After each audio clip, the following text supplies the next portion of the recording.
The sound of my front door unlocking at 9:23 p.m. wasn't unusual. What was unusual was that my wife Tiffany had texted me 2 hours earlier saying she'd be working late until at least 11. I was in my home office reviewing security camera footage for a client when I heard the lock turn. After 25 years as a police sergeant, you learn to notice things that don't add up. I'm Brock Sterling, 58 years old, and I thought I knew everything about reading people and situations. Turns out I was dead wrong about the person I'd been sleeping next to for 12 years. I closed my laptop and walked toward the front door, expecting to see my 46-year-old wife Tiffany coming home early. Instead, I saw a man I'd never met walking into my living room like he owned the place. Tall guy, maybe 45, expensive suit, the kind of confident swagger that comes with thinking you're untouchable. He didn't knock. He didn't call out. He just walked in and made himself comfortable on my couch like he'd been invited. My hand instinctively moved toward the Glock 19 I keep mounted under my desk. Old habits from the force. You don't survive 25 years in law enforcement without developing certain reflexes. "Can I help you?" I asked, keeping my voice level and controlled. "Brock Sterling," he said, not a question. He knew exactly who I was. "I'm Nolan Garrett, Tiffany's boss at Regional Development. We need to have a man-to-man conversation." That's when I noticed the key in his hand. My house key. The one I'd given Tiffany when we moved to Cedar Falls 8 years ago. The violation hit me harder than any punch I'd taken in my police days. My own wife had given this stranger access to our home without telling me. Cedar Falls isn't a big place. When you're a retired cop running a security business in a town of 40,000 people, your reputation matters. Your home is your sanctuary. And this guy just walked into mine like he belonged there. "How did you get that key?" I demanded, my veteran training kicking in. "Always establish the facts first." Garrett smiled, the kind of predatory grin I'd seen on suspects who thought they were smarter than the system. "Tiffany gave it to me. She thought it would be easier if I could talk to you privately about our arrangement. I've been around long enough to know when someone's about to deliver bad news, but nothing in my 25 years of police work prepared me for what came next." "Here's the situation, Brock," Garrett continued, settling back into my couch like he was discussing a weather report. "Your wife has been very cooperative with me over the past few months, very understanding about how success works in the corporate world. Now I need you to be equally understanding." The way he said cooperative made my skin crawl. I could feel that familiar police instinct kicking in, the one that told me I was dealing with a predator. "What exactly are you talking about?" "I want to spend tonight with your wife, in your bed. And you're going to step aside and let it happen." He examined his manicured fingernails like he was discussing a business merger.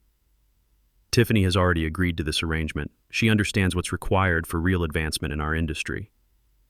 I stared at him, certain I'd misheard. This couldn't be real. But there he was, sitting in my living room, calmly explaining how he wanted to rape my wife with my permission. The audacity of it was breathtaking. "Get out of my house," I ordered, using the voice I'd perfected during interrogations with dangerous suspects. Garrett actually laughed. "I don't think you understand your position here, Brock. I have connections throughout this region. Judges who owe me favors, politicians who need my campaign contributions. I can make serious problems appear for retired cops who don't play ball, make things very uncomfortable for you and your little security business." He leaned forward, his mask of civility slipping just enough to show the predator underneath. "Let's be realistic here. Tiffany is young, ambitious, beautiful. She deserves better than this modest, small-town life you've given her. She wants the corner office, the big salary, the respect that comes with real success. I can provide all of that. You just need to be smart about this arrangement." This wasn't just workplace harassment. This was a calculated assault on everything I'd worked for in Cedar Falls. My business reputation, my standing in the community, my marriage. He was threatening to destroy it all if I didn't comply with his sick demands. I kept asking him to clarify, to repeat his demands, not because I didn't understand, but because I needed everything crystal clear on record. My security system was recording every word, backing up to cloud storage he couldn't access. The same system that had helped me solve cases as a cop was now documenting his confession to multiple felonies. "Are you listening to me, Sterling?" Garrett stood up, moving closer with increasingly aggressive body language. "Tiffany knows how this works in the real world. She's been preparing for this arrangement for months. She's smarter than you, more adaptable. This is how successful people operate in competitive industries." That's when the full scope hit me like a freight train. This wasn't just about Garrett being a predator. This was about my wife, the woman I'd trusted completely for 12 years, conspiring against me. She hadn't just given him our key. She'd been planning this betrayal for months. Months? I repeated, my voice staying calm despite the rage building inside me. Oh yes, Garrett's smile widened with sick satisfaction. Tiffany and I have been very close since last spring. She's told me all about your limitations, your small-town thinking, your inability to provide the lifestyle she craves. She wants more than you can offer, Brock, much more than a retired cop's pension can deliver. The pieces clicked into place like evidence in a case file. All those late meetings over the past 6 months, the new clothes that seemed too expensive for her salary, the way she'd been distant, distracted, checking her phone constantly, the subtle changes in how she talked about her job, her future, our life together. She'd been setting me up this entire time. In my police days, I'd seen this pattern before. Long-term manipulation, grooming, building dependency. But I never thought I'd be the mark. She's been very honest about your situation, Garrett continued, clearly enjoying my shock. The modest house, the small security business, the limited social circle. Tiffany wants to move in bigger circles, Brock. She wants influence, real money, status. I can give her that world. I thought about our life in Cedar Falls. We'd bought this house with my police pension and savings from my security consulting work. It wasn't mansion money, but it was honest work, respected in the community. I'd built something solid here. Relationships with local business owners, contracts with the police department, a reputation for integrity. Apparently that wasn't enough for Tiffany. This arrangement has been months in the making, Garrett said, straightening his expensive tie. Tiffany understands that real advancement requires flexibility, adaptation. She's ready to do what successful women do to get ahead. I brought my service weapon up from beneath the desk, aiming center mass. 25 years of police training took over. You have 30 seconds to get out of my house. Everything you've said is being recorded. Every threat, every admission of conspiracy, every word of attempted coercion. Garrett's face transformed from smug confidence to shocked fury in an instant. He'd clearly expected me to fold like other men he'd probably intimidated over the years. You son of a... He lunged at me, throwing a wild punch aimed at my head. Sloppy technique, telegraph movement, the kind of attack that gets you killed when facing someone with real combat training. Training took over completely. 3 shots, center mass, textbook defensive shooting, exactly as I'd been taught at the police academy 30 years ago. Garrett collapsed on my living room carpet, blood spreading across that expensive suit. His eyes went from disbelief to vacant in seconds. I secured my weapon, picked up my phone, and called 911. This is Brock Sterling at 1247 Maple Street in Cedar Falls. I need to report a home invasion. The intruder is down. I'm the homeowner and a retired police sergeant. Copy that, Mr. Sterling. Units are en route. Are you injured? Negative. Scene is secure. I'll be waiting on the front porch with identification. Next call was to my lawyer, Preston Wade, a guy I'd known since my early days on the force. Preston, it's Brock. There's been an incident at my home. I need you here immediately. On my way. Don't say anything to anyone until I arrive. I almost called Tiffany next. Had my phone in hand, her contact pulled up. But something stopped me cold. The certainty that this wasn't a misunderstanding, that my wife had orchestrated this whole nightmare. If she was part of the setup, she already knew what was supposed to happen tonight. The first officers arrived within 8 minutes. Impressive response time for Cedar Falls. Professional courtesy kicked in when they recognized my name. Officer Murphy, a guy I'd helped train before my retirement, took the initial report while his partner secured the scene. Evening, Sergeant Sterling, hell of a thing. Yeah, Murphy, hell of a thing. Detective Shane Caldwell arrived 20 minutes later to take over the investigation. We'd worked together during my last years on the force, handled some tough cases involving domestic violence and workplace harassment. Shane was thorough, fair, and wouldn't let politics influence his investigation. When Shane reviewed the security footage on my phone, he whistled low. Clean self-defense, Brock. You articulated the threat clearly, gave lawful commands, only fired when physically attacked. This is textbook. The crime scene technicians worked methodically, photographing everything, collecting evidence. The coroner's team handled Garrett's body with professional efficiency. My living room had become a crime scene, but it felt more like validation than violation. Preston arrived just as the initial interviews were finishing. We'd worked together on several cases where police officers had faced internal investigations. He knew how to protect good cops from bureaucratic overreach. "How are you holding up, Brock?" "I'm fine. It was a clean shoot, and I've got everything documented." "Let's keep it that way. No statements beyond what you've already given until we see how this develops." The crime scene was winding down when headlights swept across my living room windows around 11:30. Car doors slammed in the driveway. Tiffany was home. I watched through the front window as she parked behind the police cars, her face showing what looked like genuine confusion. She walked quickly to the front door, probably expecting to find me dealing with a burglary or some other routine incident. She had no idea her co-conspirator was zipped up in a body bag. When she entered and saw the full scope of the scene, detectives, crime scene techs, blood being cleaned from our carpet, me sitting calmly at the dining room table, she went white as paper. "Brock, what happened?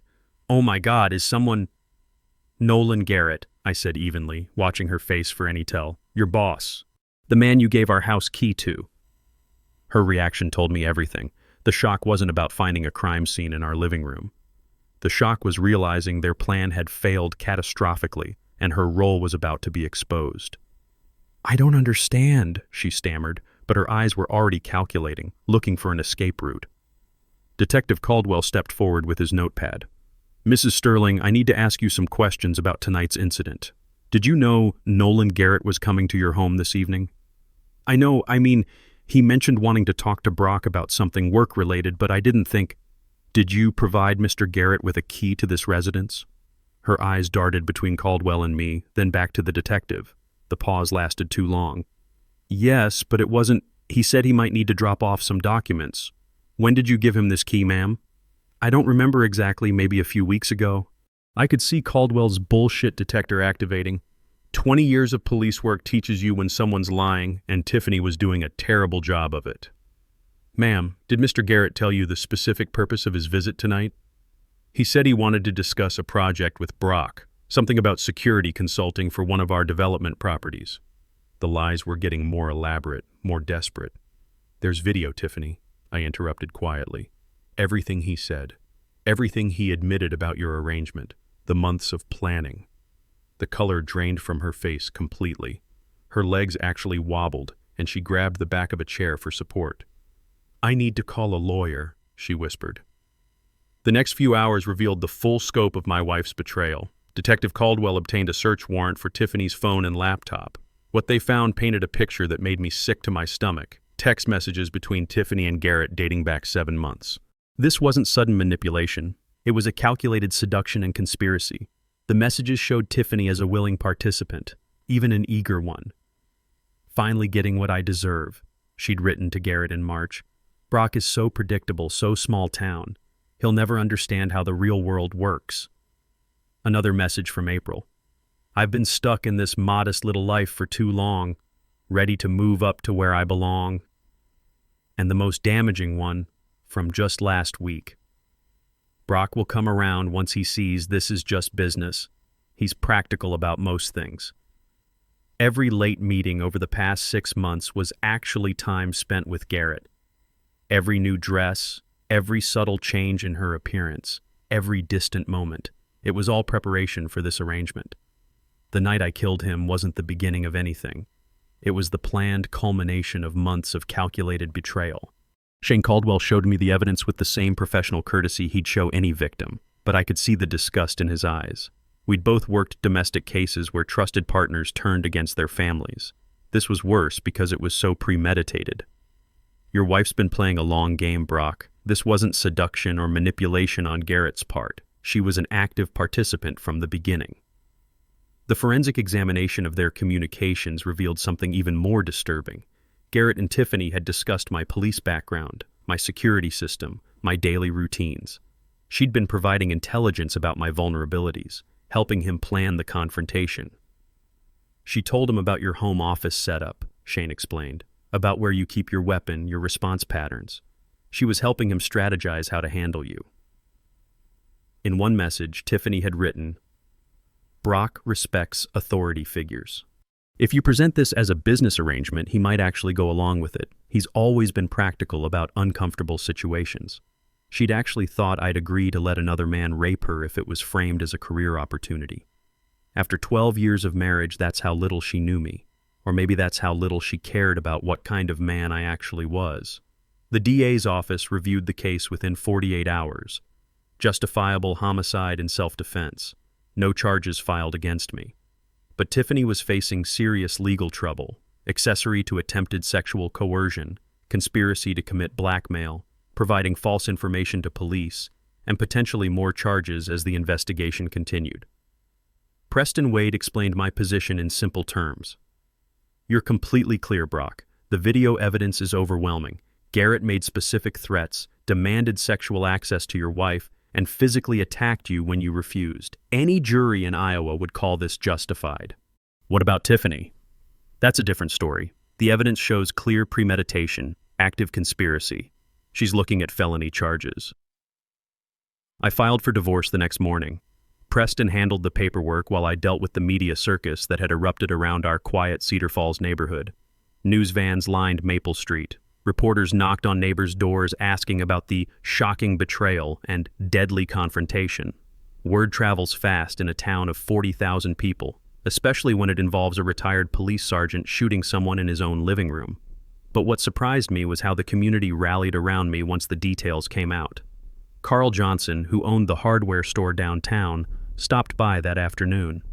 Heard what happened, Brock. That's a hell of a thing. You did what any man would do protecting his home. More neighbors showed up over the next few days, bringing food, offering support, sharing their own stories about recognizing the signs too late in bad marriages. Small-town people understand betrayal, especially when it threatens family stability. The story that emerged in the local Cedar Falls Gazette painted Garrett as an outsider who'd corrupted a local marriage. Tiffany was portrayed as a woman who'd lost her way, seduced by promises of wealth and status that Cedar Falls couldn't provide. My security consulting business actually benefited from the publicity. Local business owners who'd heard about my preparation, my security system, my ability to see danger coming started calling. Within a week, I had 3 new contracts and inquiries from 2 neighboring towns. That video system of yours saved your life, commented Bill Richardson, who owned the largest auto dealership in the county. I want you to set up something similar for my business and my home. The legal proceedings moved quickly. Garrett's autopsy confirmed what everyone already knew. 3 center mass shots from a .40 caliber Glock fired from defensive range. Textbook police shooting, executed under extreme duress with clear justification. Tiffany's lawyer tried to negotiate a plea deal that would minimize her prison time. But the evidence was overwhelming, and public sentiment in Cedar Falls was firmly against her. She'd betrayed not just me, but the community values that small Midwest towns are built on. The preliminary hearing was packed with supporters. Officers from my old department, business owners I'd helped with security issues, neighbors who'd watched our marriage from the outside and never suspected the rot beneath the surface. Tiffany looked different in court. Thinner, older, defeated. The confident woman who'd dreamed of corner offices and big city success sat at the defendant's table wearing a public defender's cheap suit and the weight of her choices. When the prosecutor read the charges, the courtroom was silent. Conspiracy to commit sexual coercion, accessory to attempted blackmail, providing false information to investigators, and contributing to a criminal conspiracy. Her lawyer argued that she'd been manipulated, that Garrett had taken advantage of her ambitions. But the text messages told a different story, a story of active participation, of betraying her husband's trust, of providing intelligence to help a predator threaten her own family. Detective Caldwell testified about the evidence. Preston cross-examined to establish the timeline and Tiffany's level of involvement. But the real damaging testimony came from Tiffany's former co-workers at Regional Development. Sarah Martinez, an administrative assistant, testified that Tiffany had bragged about her special relationship with Garrett. She said she was finally going to get what she deserved, that she was tired of living like a small-town housewife. Jennifer Adams, another coordinator, testified that Tiffany had asked detailed questions about her husband's daily routine, his security business, his police background. She seemed very interested in what would happen if someone threatened him at home. The most damaging testimony came from Mark Stevens, Garrett's former assistant, who'd been granted immunity in exchange for his cooperation. He testified that Garrett had bragged about his arrangement with Tiffany, describing it as a long-term project to upgrade her lifestyle. Mr. Garrett said Mrs. Sterling was very helpful in planning the approach. She provided detailed information about her husband's background, his home security setup, his likely reactions to different scenarios. I sat through every day of the proceedings, watching my wife's defense crumble under the weight of evidence. Part of me felt sorry for her. She'd gambled everything on a fantasy that fell apart the moment it met reality. But mostly I felt empty. 12 years of marriage, and I'd never really known the woman sitting across the courtroom. The Tiffany I'd loved had either never existed or had died somewhere along the way, replaced by this stranger who'd traded her integrity for promises of advancement. The judge was a Vietnam veteran named Harold Patterson, a man who understood honor, duty, and the costs of betrayal.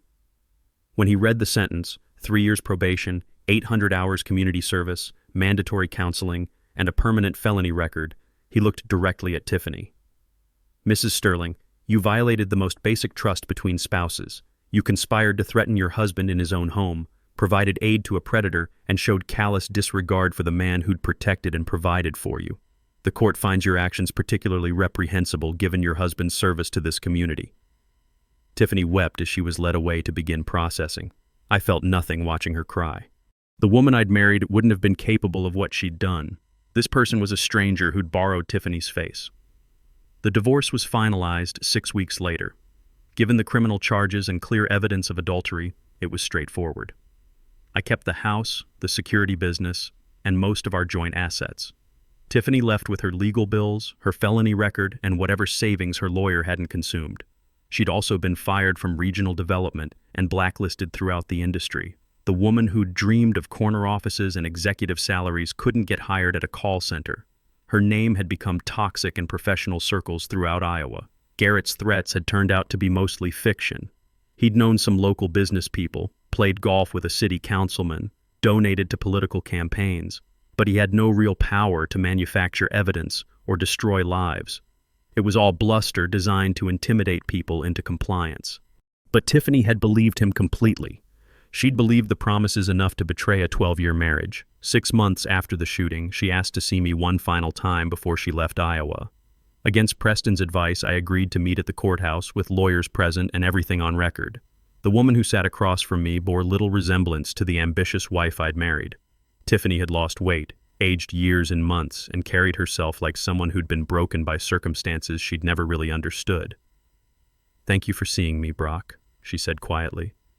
I nodded but didn't respond. Let her say whatever she needed to say. "I know you'll never forgive me. I know what I did was unforgivable, but I need you to understand that Garrett convinced me this was normal, that successful women make these kinds of arrangements." "Did you give him our house key?" I asked. She flinched. "Yes." "Did you provide him with information about my routines, my security setup, my likely reactions?" A longer pause. "Yes." "Did you know he was coming to threaten me?" "He said he was just going to talk to you, explain how the arrangement would work. He said you'd understand eventually, that practical men always do." "Talk about what, Tiffany? What did you think he was going to say when he walked into our home uninvited?" She had no answer that made sense. Her eyes filled with tears, but I felt nothing watching her distress. "I wanted more than this small-town life," she finally whispered. "I was tired of being just another police wife in Cedar Falls while my college friends became executives in Chicago and Minneapolis. Garrett offered me everything I thought I wanted." "And betraying your husband seemed like a reasonable price?" I convinced myself it wasn't really betrayal, just business, just how the world works for people who want to succeed. She looked up at me desperately. Me. I was wrong about everything. I stood to leave. The truth was actually worse than I'd imagined. Not just betrayal, but complete dismissal of our marriage, our life together, everything we'd built in Cedar Falls. "I understand perfectly, Tiffany. You chose ambition over loyalty, status over integrity, fantasy over reality. You made your choice. Now you get to live with the consequences." I walked out without looking back. 2 years have passed since that night. My security consulting business has grown beyond anything I'd imagined. Word spread throughout Iowa about the consultant who'd seen danger coming and was prepared for it. I've got contracts in 4 counties now, helping businesses and homeowners protect what matters to them. The house where Garrett died has been completely renovated. new carpet, new furniture, upgraded security systems. But sometimes I still see that moment when everything I thought I knew about my marriage died in an instant. I don't date much. The few times I've tried, I found myself analyzing motivations, watching for deception, testing stories for consistency. Trust doesn't rebuild easily when you've been betrayed at the deepest level. Through mutual acquaintances, I hear that Tiffany moved to Phoenix, working retail under her maiden name. The criminal record makes professional employment nearly impossible. She's trying to escape her past, but some choices follow you everywhere. I don't feel satisfaction hearing about her struggles. Just a dull acceptance that people reveal their true character under pressure, and my ex-wife revealed herself to be someone I'd never really known. My life now is quiet, structured, purposeful. I wake at 5 a.m., work out, handle security consultations for businesses throughout central Iowa, and go to bed early. The community that Tiffany found too small has embraced me completely. People sometimes ask if I regret shooting Garrett, if there was another way to handle the situation. My answer never changes. He broke into my home, threatened to destroy my life, and attacked me when I refused to be victimized. I defended myself using the training and skills that 25 years of police work had given me. The law agreed with my actions, and I sleep fine at night. I've learned that betrayal can come from the person you trust most, but I've also learned that preparation, training, and refusing to be a victim can save your life. The security system that documented Garrett's crimes, the police training that kept me alive, the community values that supported me through the aftermath. These things matter when everything else falls apart. At 60 years old, starting over isn't easy, but it beats the alternative of living a lie. The real insight here isn't just about installing security cameras or recognizing red flags in a marriage. It's about understanding that when people show you who they really are through their choices, believe them the first time. And when someone threatens everything you've built, you protect it with everything you've learned.